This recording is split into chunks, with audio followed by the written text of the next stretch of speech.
How's it going? I'm back. It's been about 2 years since my last video, and frankly, a lot happened. There was a pandemic. I moved, as you can probably see, and I really want to apologize to everybody who got really mad at my last video about PRS guitars. I apologize if I offended you. There was a lot of strong opinions, and if you haven't seen it yet, I encourage you to go for the video, which isn't, one of my best videos, but the comments are pretty funny. So if you join me from that video or you subscribe, thank you. Hopefully this is a little more down to earth and less polarizing. So what are we talking about? This is a little bit of a headphone shootout. This is a little bit about Bluetooth headphones. And if you're like me, you're probably a musician, you like music. So you don't want to give up on audio quality when you're out and about, but not everybody needs something like the MDR 7506s, which we use a lot in the studio. Really what you want is convenience. And I've never liked Bluetooth headphones. For about the last 10 years, I've used the Bose. I had a bunch of different names. I think at some point they did the tri-port in-ears. What I really liked about them is they had this little wingtip. Now, if you're like me, and I hope you aren't, your ears are a little weird or odd, or a lot of headphones don't tend to stay in them, or they're not comfortable. I don't like the Apple headphones that comes with the iPhones. I don't like any of the cheap free little buds.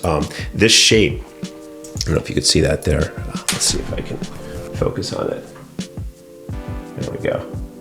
This shape, for whatever reason, stays in my ears. It's super comfortable. They're super light. And my favorite part is that they have a wire, they have a cord. Cords aren't for everybody. They're inconvenient. I constantly am losing the dongle or leaving it someplace, and then I can't listen to music. But I never have connection issues, and I never have anything lossless like Bluetooth, which I'm now finding out the technology's progressed, and it sounds pretty good these days. So these are starting to fray. And so I went on to Bose's website and started looking at replacements. Unfortunately, they don't make them anymore. So I am forced to find some Bluetooth headphones, and I kept hearing about these Jabras. These are the Jabra Elite 75T, and they're usually $150, but they're on sale right now for $80. Tons of websites have reviewed them. They say they're a great top pick. And so I bought them. But last month, Beats also came out with the new Beats Fit Pro. And if you'll notice something, they have a feature that I liked about the Bose, which is this little wingtip at the top. So I thought maybe these finally will be the ones that can stay in my ear. So I bought both, and we're going to do a shootout. Okay, so when I'm looking for headphones, I'm looking for two things. One is, yes, audio quality. That's super important. I like music. I listen to music constantly, and I want it to sound good. But more importantly for me is the comfort. If they're not comfortable, I'm not going to wear them, so I'm not going to be listening to music, so what's the point? I'm not enjoying it anyway. So first I want to talk a little bit about the Beats. Beats is not a brand I have really given much consideration for since they launched. Really since it was discovered that they were just putting weight in their headphones to make them feel more heavy, therefore more premium. And it seemed to be like they were better at marketing than they were at making headphones. The thing about Beats and probably about Bose, I'll admit, Bose has that signature oversaturated bass, which I was never a fan of, but they were the most comfortable, so I was willing to put up with that. And I assumed it'd be the same with Beats. So I was always concerned that Beats were more of a gimmick. Now, what might be a little gimmicky that Apple has launched on Apple Music is spatial audio with Dolby Atmos, which I don't know a ton about, but everything about it sounds like a gimmick. And in truth, it sounds fantastic. I went back and forth between a few songs on Apple and Spotify, and I have the highest quality setting on Spotify. And overall, Apple through the Beats sounded a lot better, especially for songs in genres like jazz and electronic.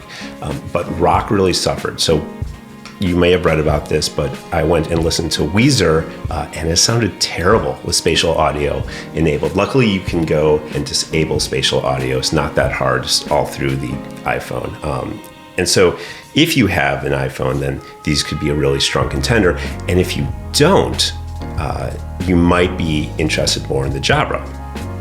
So Jabra are smaller in kind of size. They don't have the wingtip. They look like they'd be lighter, and they are a little lighter at just 5 grams each, but with that they have a smaller driver. Their driver is only 6 millimeters, and the beats are 9.5 millimeters. That's a sizable difference. You're getting 50% more with the beats, and that might be why I think they sound a whole lot better. The Jabras to me are not that comfortable. Even though they're light, they feel heavier on the ear because the only thing holding them in is this little tip, right? And then the rest of the weight is supposed to rest on your ear. For me, it didn't work that great. Now, Jabra has a lot of great features, like being able to customize the EQ. You can't do that with Beats. And I've also heard, but I haven't tested this yet, is that you can have 2 active devices connected. So let's say you're listening and connected to your phone at work, you're listening to music. You can also have the Jabras connected to your work computer and have them both feeding audio into the headphones at the same time. Now, the Jabras do not have the wingtip, so hopefully your ears are more normal than mine, or what Jabra considers normal, because again, they were not as comfortable.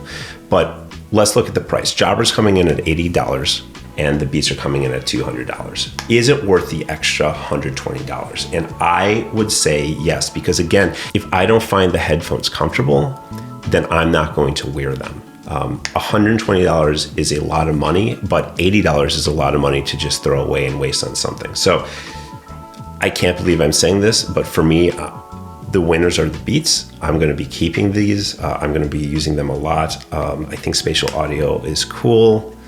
It sounds good, and it's got me considering a subscription to Apple Music instead of Spotify, which is something, again, I never thought I'd say. If you have more standard ears, or you're not in the Apple ecosystem, $80 for these is a fantastic deal.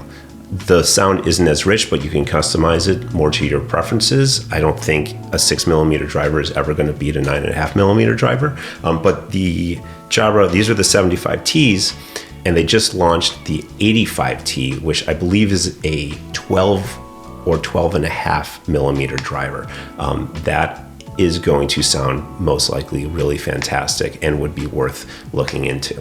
So hopefully I haven't said anything that ruffled too many feathers in this compared to some of my other videos like the PRS video, but hopefully that was informative and you enjoyed this video. It's kind of just a last minute shower thought. I was like, I wonder if I should do a video on headphones and see how that goes.